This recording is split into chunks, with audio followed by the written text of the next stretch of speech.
Yeah. Now look, if I were to take at face value your question about sin and death entering through Adam, so if I think the earth is more than 6,000, I mean, wait a minute. Sin and death, that's open for interpretation. The second part, it was through one person that sin and death entered the world. What does that mean precisely? Well, as far as I'm concerned, that has to do with like separation from God and an actual death. God saying through Ezekiel at one point, he has no pleasure in the death of one who dies. That is to say, even Jesus speaks about don't fear people who have the power to kill you and then can't do anything else, have the power to fear, you should fear God who has the power to not only kill you, but then kill you again in the afterlife. So that's the main, basically they lost their ticket to heaven when they did that. They lost their grace. They lost their forever home as sin and death because they can't get in. And they can't rectify that for themselves. That's why we need Jesus. He's the solution to sin and death. So how is it if I believe a blade of grass withered and died or it didn't prior to them, right? What would that have anything to do with my grace or not believing the word of God because I don't interpret the earth as being 6,000 or whatever? But see, that's my point. No, that's not actually what's going on. See, I brought to their attention to begin with my comment that they're kind of militant to not point out that is something, a separate issue from someone's salvation.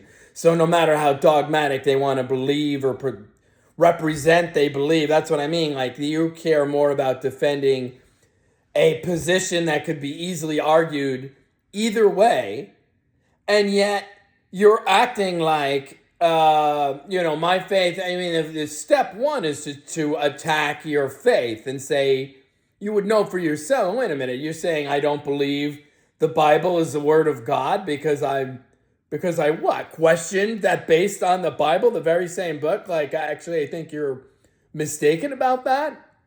Certainly lots of people do, so it's worth pointing out why try to do the divisive thing. But that's your whole religion. That's my point. You don't like people who point out that's your only tactic, and some of you even went to school to train how to do that. No, really. No, really.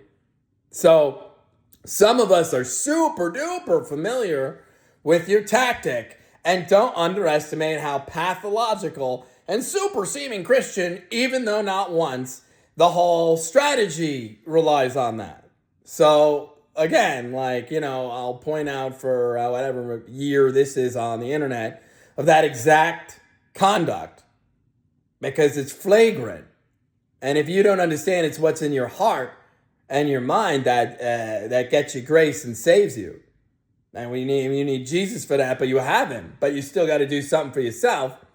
So rather than point out about if the earth is, if that's the wisdom that seems smart to you to do there, as a matter of course, step one, take their faith away and insult their faith, and then step on them with because you now have moral ground because you said their faith is go.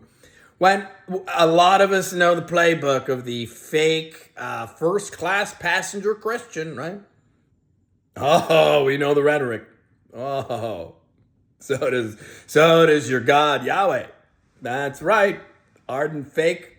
Anyway, the Lord rebuke you. And I don't think the arm of the Lord, that's Jesus, his mighty son, his only begotten son. Did you know that? Did you know that God so loved the world that he gave his only begotten son, that whosoever believeth in him shall not perish but have everlasting life? Did you know that's more the point of Jesus? Whenever the shrubbery on the earth. Did you know that if you're going to conflate, but you got to consider shrubbery in the equation. You know what you're doing there. You do get what you're doing there, and you're an ardent anti-Christian, and it's like the main religion of the American at the moment and goes unreported as stated. All right, well, have a great day. Bye-bye. Beep, beep, run.